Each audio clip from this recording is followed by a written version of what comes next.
Hey, what's going on? Welcome to the Doug Show. My name's Doug Cunnington, and today we're going to go over a case study from a frequent guest, Melissa Palmer. She's been on a few times, sharing stories. I honestly can't remember all of them, but we'll link up in the description. Today, we're going to talk about how she was able to buy a site in the last few months here, grow the traffic from about 20,000 page views to 50,000 page views, and got into MediaVine very quickly. So we'll talk about her strategies. We'll get into some of the details on how she saw the opportunity with this particular site and how you might do the same thing. So Melissa, how's it going today? It's going great. How are you doing? Doing good. I have been struggling with my voice in the last 3 weeks with, I don't know, I don't get allergies. But luckily, I have heard, though, that this year is crazy because I know my allergies have been worse than usual. And it's people who don't usually have them suddenly. So, yeah. And there's we had Canadian wildfire smoke several weeks ago. And I was going to say, you're probably getting it last now, right? Week, and it was insane. It looked like a scene from the apocalypse looking outside the window of my house. It was disturbing.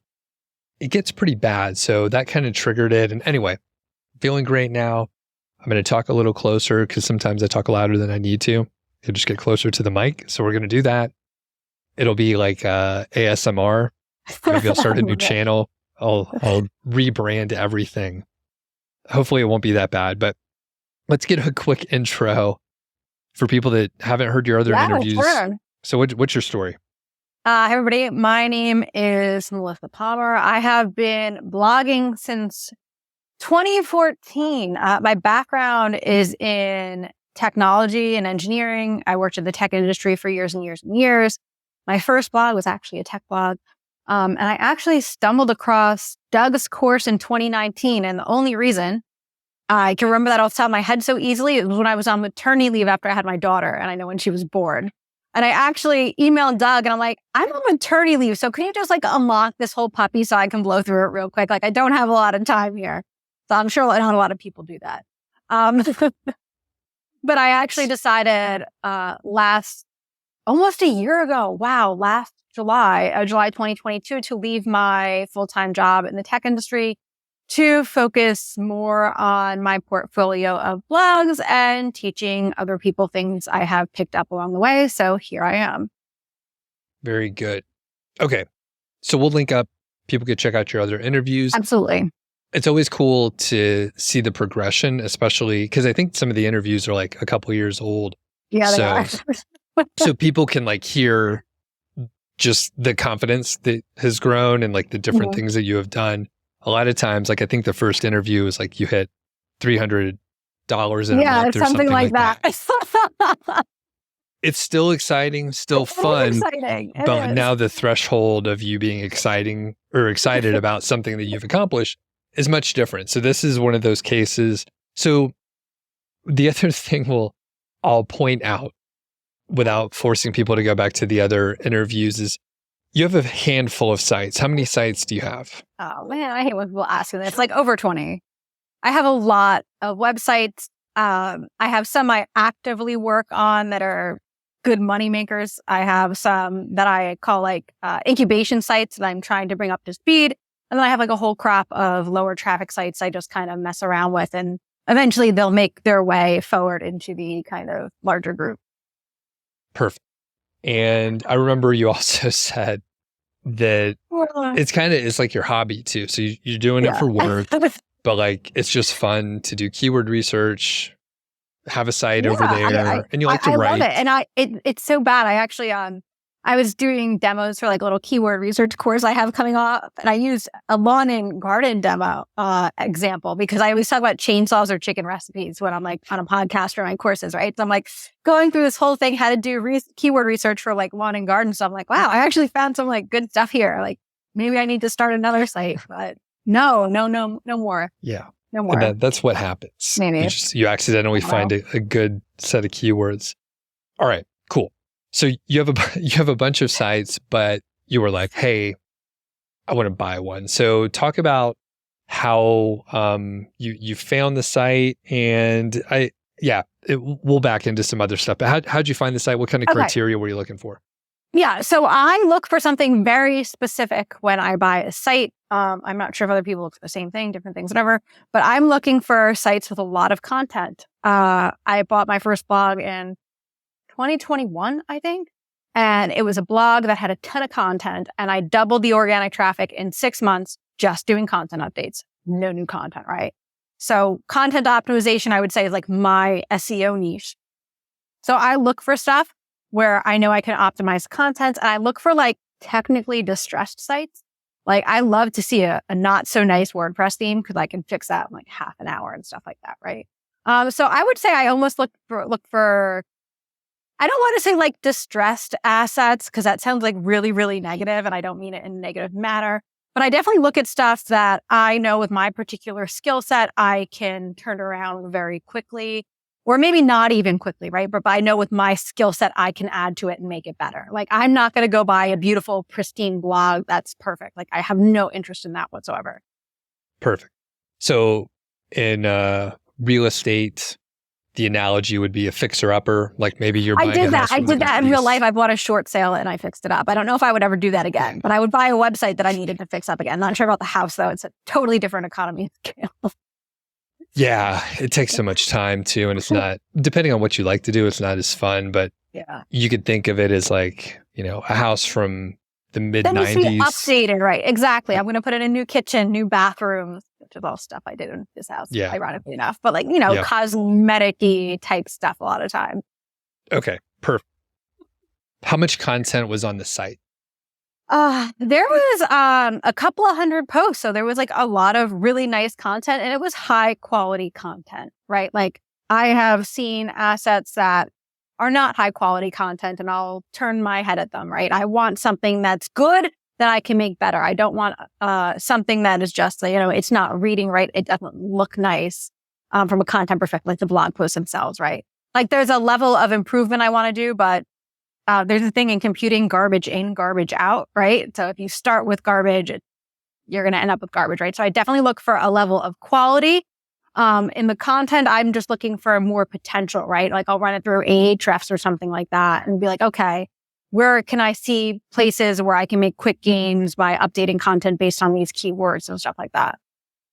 So you're looking for, in air quotes, technically distressed sites, but you don't want the content to be too bad. I want the content to be good. But if it's like the font is ugly and it's slow and I don't like the theme, like that's all stuff like I can fix in, like I said, half an hour. That's not a big deal to me. And you see a lot of weird, one advice I give to people that I work with all the time is don't get too hung up on how your website looks, right? Especially out of the gate because, I have to have this font and this color and this. Like, first of all, you're wasting a lot of time where you can be writing content.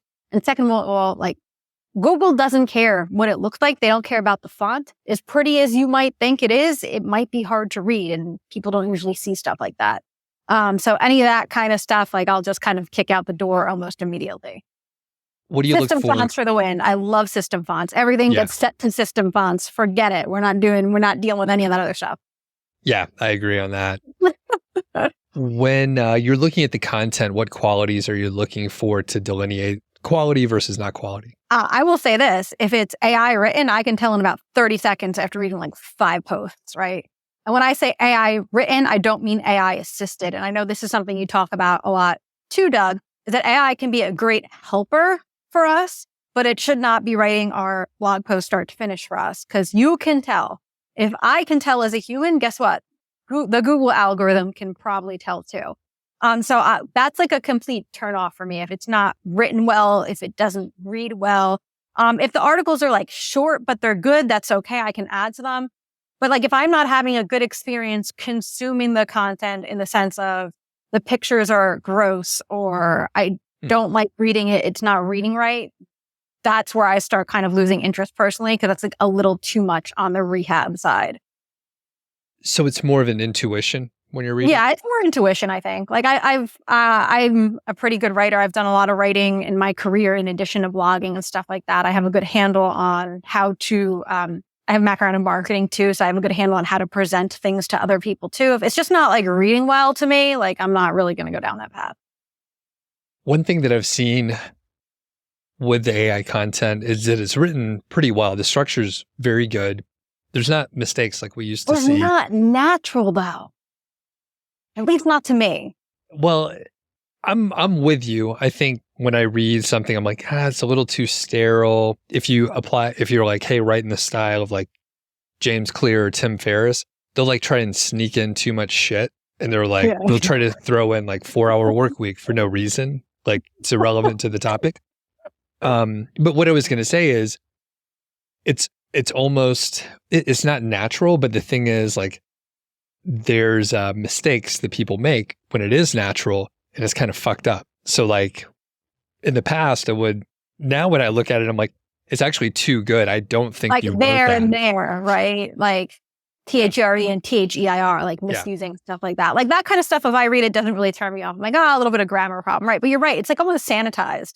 It's like too like, and I think it almost is like harder to connect with the content, right? Because at the end of the day, ideally, we want people to bookmark our site and come back or follow us on the social platforms and come back for more and get our newsletter and all that kind of stuff too, right? And if you can't connect with the content, you're not going to do anything like that. So if you're too sterile, too sanitized, I think people are going to have a trouble kind of connecting with it. And I mean, it depends on your strategy, right? It depends on how you're going to do things. Like if you're trying to build a brand or just a website, et cetera, et cetera. But I definitely, now that I think about it, that kind of sterile feeling. Yeah. It's like a robot wrote it. Oh, wait, they did. It's too clean. Yeah. And I think, things have been changing really fast, and then we'll move off of AI topics, at least for the short term. But like, I think things will change really fast. Like there are people that are publishing a lot of content right now using AI, and it's probably fine for the topic area. It doesn't need to have personality. People are not going to come back to it anyway. But I think things are going to shift a lot in the next, 6 months, 18 months, whatever. And then things will be different. I don't know how. I have no idea. But I got to be honest. I am like tempted to start a straight up AI site. Like just like all AI all the time and kind of see how it goes. I am tempted. Yeah.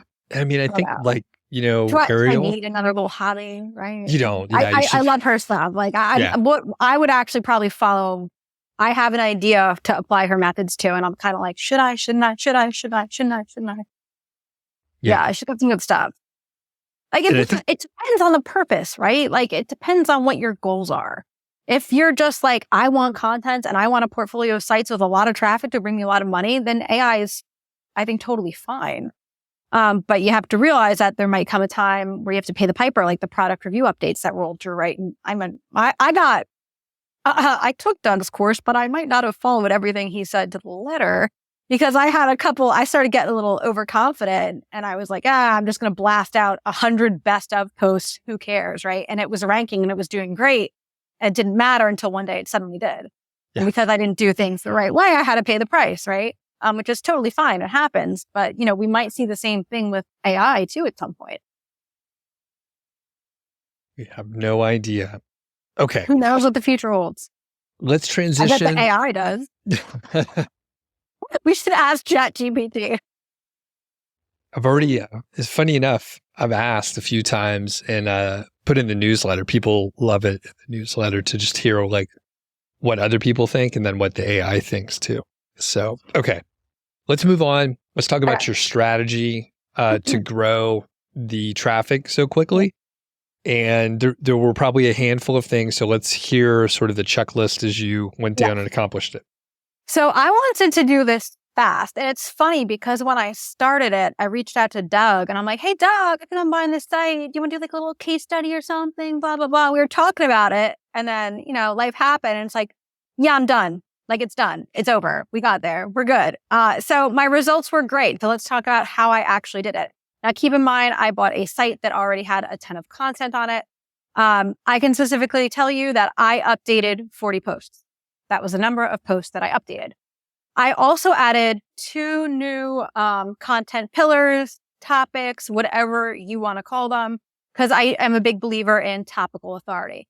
So I added 30 posts across 2 new content pillars that made a lot of sense for the site. They weren't there already, but just because of the nature of the site, they fit really well. It was a natural fit. And I think that really had something to do with it. It wasn't necessarily like an exact match to the domain or anything, but if you looked at the domain and looked at the content, you would be like, yeah, that makes sense for it to be there. Conversely, I've taken other sites and I've just been like, I'm going to make this site about XYZ and I'm going to do it. I'm going to blast out a bunch of articles, and it works over time, but it takes time to build that topical authority in Google's eyes, right? And I think when you're working with something that naturally fits in with what you already have, that Google already trusts you doing, I think that actually goes a long way. So updated 40 posts, and I added 30 net new posts. And let me go through some traffic numbers, okay? So I was at 30,000 sessions at the end of March when I bought the site towards the end of March. By the end of April, I was at 39,000 sessions. Now, here is where I messed up a little bit when it comes to speed. Like, now I'm kind of like, could I have done this faster? And I think I could have. I am very analytical in the sense of I like to understand how a site works. For example, I like to know for my sites, if I write a new piece of content, how long does it take to get indexed? When do I start getting clicks? And when does it peak in the sense of when do I start seeing the really good, consistent traffic from a particular article? And I really like to analyze those numbers. So I started doing that, and I started adding new content at the beginning of April, but I was kind of slow because I was trying to figure all that out. So I was doing it. I was chugging along. I was updating. I was adding, but I wasn't like, boom, boom, boom, let's go with it necessarily, because I knew, all right, I got to figure this out. As it turns out, with this particular site, right around the 1 month mark from when you hit publish is when you start seeing really, really nice results. Within a couple days, you're getting a couple clicks, but by a month, you're seeing Google Search Console shoot up all of a sudden and go, whoa, where did that come from? And it's been around the month from publish date for all the articles. So by the end of April, beginning of May, I was starting to notice all of this stuff kind of catching up. So then I started really hammering it. Then I was like, okay, let's go. And I started really slamming content on there and working on updates. So I ended April at 39,000 sessions, and I ended May at 49,000 sessions. And I want to talk about a little experiment that I did here, because you know me and my experiments. We had a holiday in the United States at the end of May, the last Monday in May, called Memorial Day. And I decided the Wednesday before Memorial Day, let me write an article about Memorial Day. Why not? And this is not something I preach usually, because I'm like, oh, you want to like give your content time and be ahead of the holiday. But I'm like, let's just try it, right? So I published it at 10 p.m. on Wednesday. When I woke up Thursday morning, I already had 1 click from Google, which is like, oh, really? You're excited about 1 click from Google? But it was indexed near instantly and started getting traffic near instantly. On Memorial Day, I got about 500 views on it, which is like, it's nice. It's 1 day a year. It was kind of trending up over the weekend, a couple hundred every day. I got 500 on Memorial Day, which was pretty cool. But that's not like earth shattering. It was more like kind of seeing how the experiment went and that kind of stuff. So Memorial Day was the 29th. On June 5th, I hit my 50,000 sessions and I applied to MediaVine. I heard back from them a week later that I was accepted. And today is June 14th and I'm sitting at 60,000 sessions. So it's still growing. It's still growing. I will say that I took my foot off the gas towards the end of May, beginning of June, because I knew it was going to hit. Like I knew it was coming. I was watching the growth every day and like it was just going up. I'm like, all right. And I had almost calculated to the day when I would be able to apply for MediaVine, right? And I was dead on, except I was a day early because I published that Memorial Day article. Right. So I was like pretty much ready to go. And it's still going up. But I will say I kind of like took my foot off the gas a little bit. I haven't been putting as much content on because I was just kind of waiting for it to hit. I probably should have kept the gas on, and I will be putting the gas back on and keep going. But that was kind of really interesting to see and be able to actually execute on a lot of the things I've done in bits and pieces on other sites and seen good success with, right? But to be able to combine everything, the article updates with the topical authority of the new articles and just slam it all together and have that really nice growth really fast was pretty cool. So like I said, I'm going to get back to pushing on this. I'm going to keep an eye on the growth. And I guess, honestly, just fun seeing how high can I go, I guess. Usually it's like, how low can you go with the limbo, right? But I think I'm just going to keep going on it and see what happens. I have a ton of follow-up questions. Bring it. So how did you select the 40 posts? Because there were a few hundred articles, you said, right? It's just kind of like what I do. In the terms of content optimization, what I've always done, like some of the criteria I'll look at is, a low impression to click, a high impression but low clicks.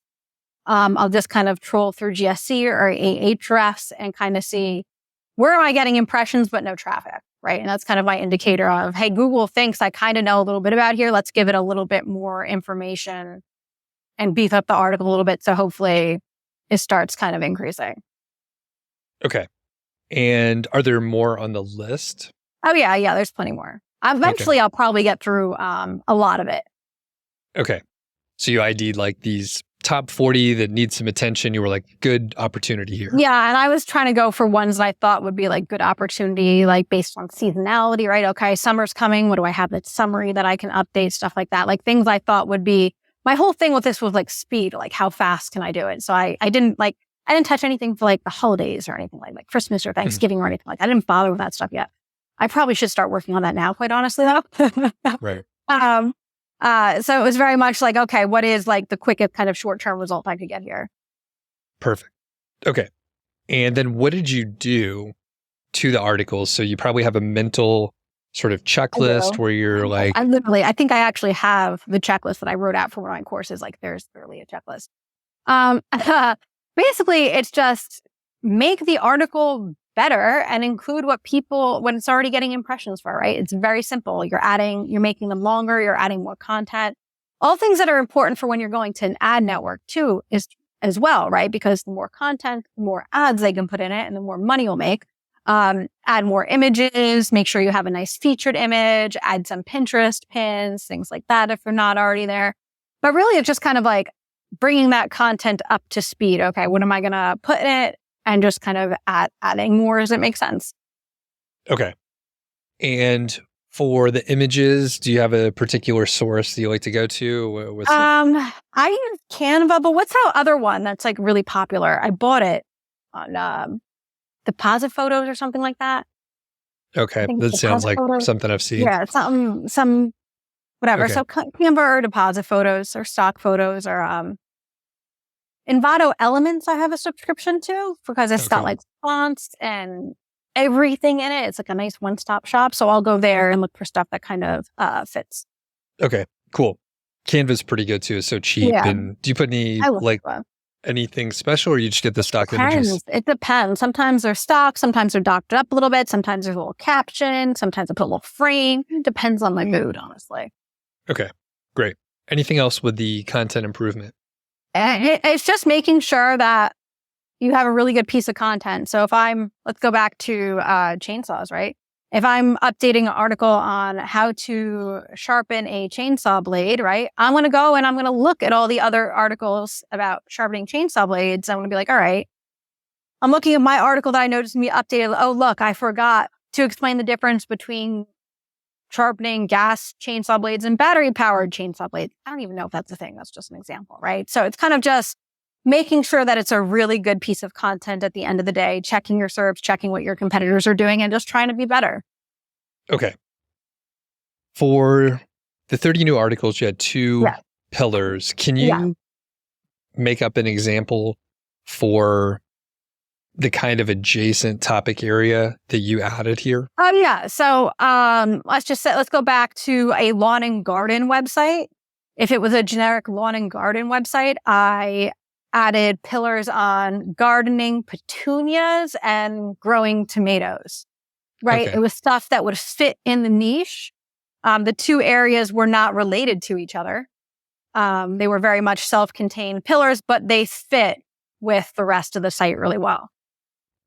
How many articles is a minimum for a pillar or a section or topical cluster, whatever people want to call it? It's hard to say, and it really depends. I like to say 10. Like, I really like to shoot for 10. But like, maybe you might be in an area where there just isn't 10. There's only 5, and you really explore that topic. Like, if there's only 5 battery powered chainsaws in the world and you're doing reviews and there's only 5 of them, you're only gonna have 5 posts, right? So I like to start with like 10-ish, right? And kind of go from there. But I will plan out like at least a good 10 articles per pillar and then increment up from there. Do you have more article ideas for each of those pillars? Yeah, I do. I have a whole list. I sat and I binged my keyword research for a while, and I've got more on the list to do. Gotcha. And for the pillars, I've heard people talk about the importance. So let's say you've identified like 6 different pillars, and you could publish an article for each pillar and just slowly build it up, or you could publish everything for one pillar. Yeah. So what do you do? I did 2 on this particular example. And I pretty much was just 5 on this one, 5 on this one, 5 on this one, 5 on this one, because I like to do groups of 5. I don't think it matters at the end of the day. You might see results faster if you put your effort between 1 or 2 pillars. But let's also face it that gets really boring really, really fast, right? So if you have 6 pillars and you do, 1 for everyone, it might just take you longer to fill up those pillars. It might take you longer to build results. As long as you're okay with that, I don't see it being a problem. But a lot of it is like, what keeps this good and interesting for you? Like, I don't know that I could write 10 chainsaw reviews in a row. Like, that would probably not make me a happy person, right? And a lot of this is, you got to keep yourself motivated, right? Because most of the time you're working as a party of one, right? You got to stay motivated. You want to see the results. So it's a balance between, okay, I can bang out all these pillars, but then I'm going to be so bored. What am I going to do? Now, if you already have a site, and I would say if your content is at least 6 months to a year old, a year is probably better. Like, let it simmer in the Google for a year. You can always break up those pillars with updates, right? So if I'm going to sit and I'm going to write that 10 chainsaw pillar, and I just have had enough of chainsaws for the day, but I still want to be productive, then let me go do a couple updates, right? Switch the context in the brain, go do something else, et cetera, et cetera. So there's a lot of tasks you can kind of build in and keep running lists to bring in when you just need a break from the chainsaws because you've written 10 chainsaw articles and you can't take it anymore. Too much chainsaws. Okay. Too much chainsaws. All right. Well, and to that point, are you writing all this yourself? Some of it, yes. Some of it, I do have writers working with me too. So it's how many writers? Yeah. 2. Okay, cool.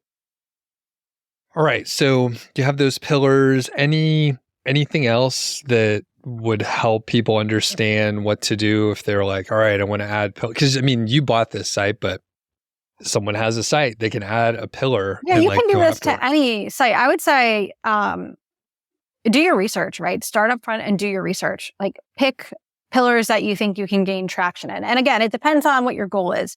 Is your goal to be ready for Christmas? Is it ready to be Easter? Is it you have a certain date, a certain time, whatever? That'll kind of drive some of your results. But, it's really important to do that upfront planning and keyword research, right? And especially if you're newer, right? And you've just kind of started a site and you didn't really think it through. Take some time and plan yourself 5 good content pillars with 10 posts each. Now, you're not like locked into that for life, right? You can change it later on. But always make sure that you're kind of thinking through your content strategy and evolving it as you progress. Because I might plan out 50 articles today. I might write 20 and then go back and say, I don't want to do these other 3 pillars. I'd rather do these instead. That's totally fine. But there's something to be said for kind of planning your content strategy and checking in on it on a regular basis. So I would say, like, anybody out there, if you're looking for some growth, go start looking, right? And plan yourself maybe 1 or 2 more good pillars and kind of start cranking on it. And you can always add more. Keep notes as you do it. Because sometimes I'll be like, okay, if we're doing lawn and garden, I'm really going to focus on petunias right now, but I'm seeing a lot about tomatoes. So I don't want to do tomatoes right now, but let me take a note of that. I'll come back to tomatoes later and do some good keyword research and stuff like that too. But like, kind of, it's a balance of putting in the research and learning your niche, but you also don't want to have analysis paralysis that you never do anything because you're always doing keyword research. So again, set your goals. I'm going to plan 2 pillars, 10 articles each, get your keywords, and then start rolling. Okay. I think most of this was improving the old content and then adding new content, right? Yeah. Mm-hmm. So one funny thing, like you've listened to a lot of these and you've been doing this for a little while. It's like, it's the same shit like over and over again. Yeah. We could have done this same interview like 5 years ago and it would have been like the same thing. Like, hey, decent blog, had some potential, mostly good, wasn't optimized.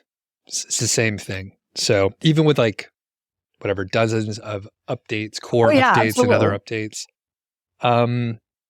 Quick question on the content. So you are focusing on ads.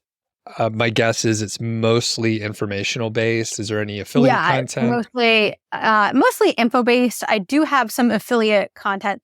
I definitely have potential to add affiliate links to the 2 new pillars I broke out, but I haven't done the research to figure out what affiliate programs I want to use, quite honestly. This started out as a speed numbers game to get the traffic, but I'm definitely under monetized. And I think there's definitely some probably good affiliate programs I can find for that content as well. So that's something I'm going to be looking at too. Okay. So it's mostly about content. We covered that. Did you do anything else as far as, the technical issues that may have been there? Yeah, like I said, it wasn't it was a lot of silly stuff. Like I just didn't like the theme it was on personally. So I switched out the theme. I didn't like the font. I switched to system fonts, like silly things like that. I did a different front page layout.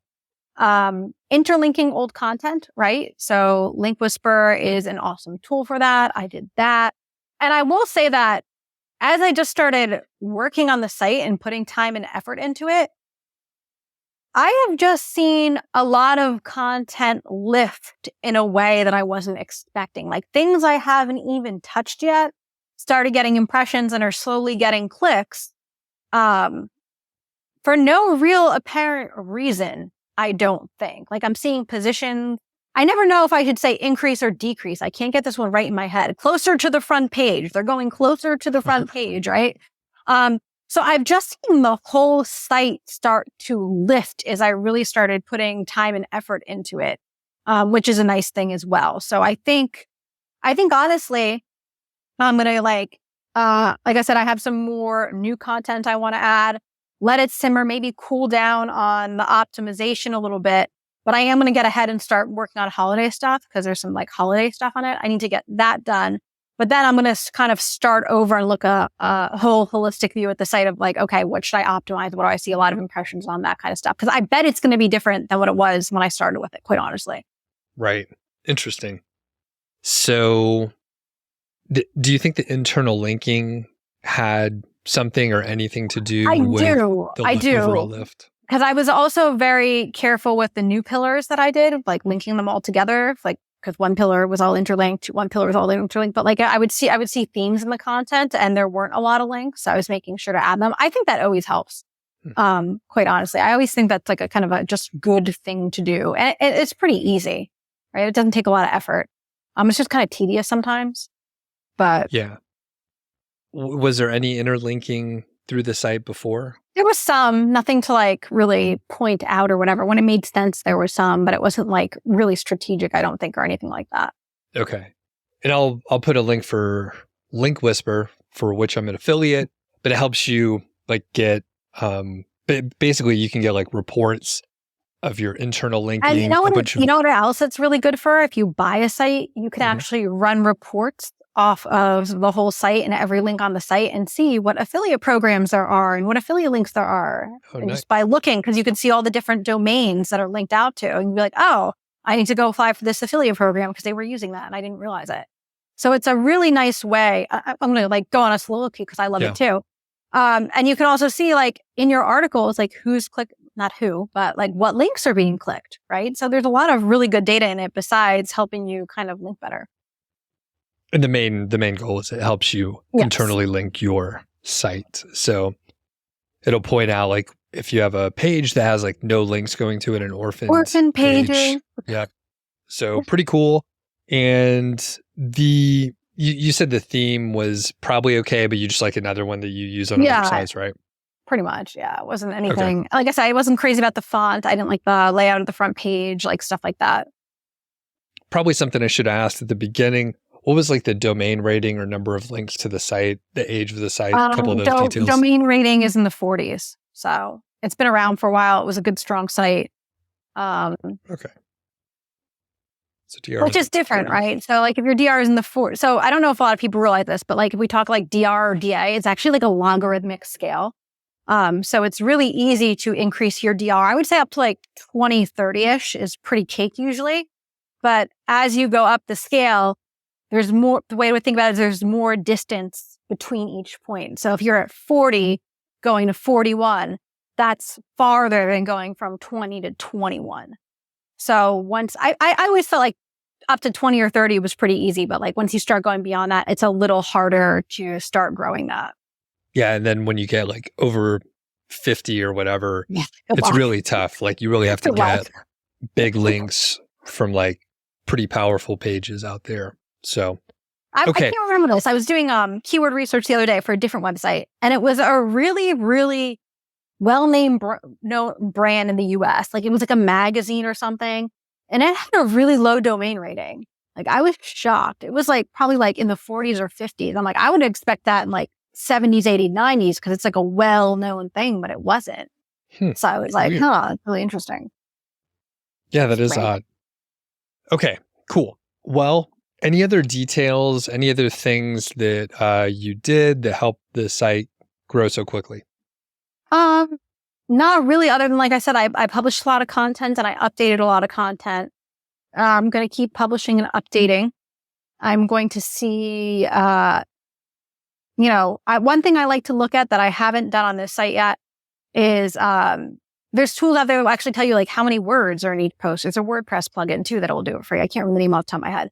But actually just like targeting the shorter content and updating it. That's something I've not done necessarily in the past, but I think it could also be a really good indicator of content that needs updating.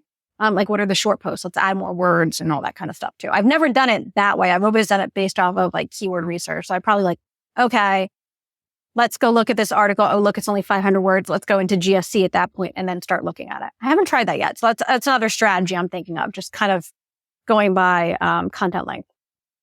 Cool. That's a good idea. Do you have a target for how much more content you're going to add in the next, say, 12 months or something?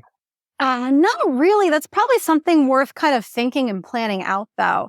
I have some more keyword research done, like for probably at least 20 to 30 more articles, but I haven't really put together a plan beyond that. I think there's potential maybe to add some more pillars still and things like that, but I've really been focused on these two. And honestly, I didn't have much of a plan other than how fast can I make this thing go, quite honestly. I thought it was kind of like it was just like a fun experiment to do. So now I think it's time to kind of say, okay, let's get it on. Let's get the rest of the content plan and let's kind of come up with a strategy. Like how big can we take this thing and how big do we want to take this thing too? That's like a consideration too. So judging from the number of sites in your portfolio, you seem to be a holder. You're not going to sell it. I'm not going to sell. No, I don't sell. I've never sold a site in my life. Long time buyer, never seller. Gotcha. I don't want to never say never, but yeah, this is a great one, especially if you want to like tell this story over and over again, is to say like, hey, I bought the site X number of days later, I flipped it. Here are the details. People love those sexy headlines. I know. I can flip it to my other personality. Does that count? Can I flip it to myself? Does that count? Because there's something about... That would be interesting, though, to say after a certain point, like how much could I flip it for? That would be an interesting study to do. Not that I would actually flip it. How is it I'm monetized? like a digital hoarder. I'm a digital hoarder. Yeah. It was actually on MediaVine, but the traffic had dropped, so they wouldn't keep it on. There were not many... There were some affiliate links, not much. But it was, when they sold it, it was like, no, you can't stay because your traffic's too low. So I'm like, well, how do I fix that? Let me go do it. Oh, gotcha. Did you know that was going to happen, or was that a surprise? Nope. Okay. I knew going in that was what the deal was. Okay. So I've never done that before though.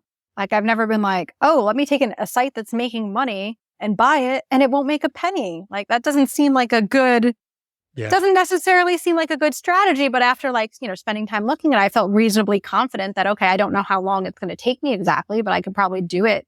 I think I was saying like, oh, if I could do it in 6 months, that would be nice. Yeah. So I think there was a little motivation behind that too, right? To buy an asset that was making money. You've bought an asset and it no longer makes money. Well, how do you change that quickly? What's the price? Did the price reflect that? Yeah, it did. Okay. So you got a nice deal. Cool. Yeah. All right. Very good. Well, anything else about the site or the process or the plan? Anything else you want to throw in here? Not really. I will say this, that originally I wanted to hang out for 100,000 page views and go to AdThrive because I've not tried AdThrive yet. But once I saw this thing starting to fly, I was like, you know what? I know MediaVine. I like MediaVine. We're just putting it right back there for now. So at some point, do I say, let me go try AdThrive with it? I don't know, actually. Maybe I will. But that was actually my original plan. I've never tried AdThrive. Let me hold out and go to AdThrive, but I couldn't hold out. I got too excited. I saw the numbers climbing and I'm like, all right, let's do something with this thing. Cool. So it's probably be interesting to see how much longer it would have taken me to get to AdThrive. And actually, if I look at the numbers and the projections, it would have only been holding out for an extra month to get there, I think, by the rate of growth. But we'll see. Gotcha. All right. Well, we'll check in when it grows. And the other thing I'll do, I usually don't, but I'll put in a link. I think Motion Invest has a lot of sites that I know the audience would be interested in checking out. Did you mention where you picked up this site? No, I bought it at Niche Investor, which formerly was Blogs for Sale, Chelsea Clark. Mm-hmm. Cool. I've known her for a long time. She's kind of a blog broker, right? This is what she does. She facilitates the sales of digital assets, blogs, which is better than the metaverse, right? Like I could have bought a piece of land in the metaverse, I guess, instead, but I figured this was a better type of thing to do. Yeah. Are people doing that? I don't know. I don't know. I think people still do it. Or NFT. I could have bought an NFT of a website instead of an actual website. So I will link up to a couple of those places, some marketplaces. And a lot of times what you should do is check them all out, because typically these companies, just like the fucking actual real estate investors, they lock you in, right? So there's some exclusive deal and you cannot list elsewhere, which kind of sucks. I hate the real estate industry altogether. So different topic, different day. But anyway, the people I'll link to, they're cool, but they're still exclusive deals. So if you're shopping around, look at all the places, because there's not cross posting. Yeah, you're not going to see the same thing every place, right? You're only going to see it one place. Yeah. Which, I never even drew the parallel, but I'm it's I now real estate. Think about it. And then they're locking you in. It's so stupid. So anyway, but they have the audiences, so people list their sites there, and that's the best place to get the sites typically. So, all right, cool.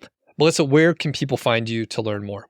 Absolutely. Head over to my website. It is melismadigital.com. Doug will put a link in the bottom, because I probably shouldn't have picked the brand name so close to my actual name. That might have not been the best plan, but that's what we're going with. So I suck at branding, I don't do it, basically. I don't have a logo. No, you're Doug. That's it. You're Doug. You left it at that. And it's worked really well for you. I tried to be all cute and kitschy. People are like, did you spell that right? Yeah, I was going to say, if you have to spell it. Not a typo. It's bad.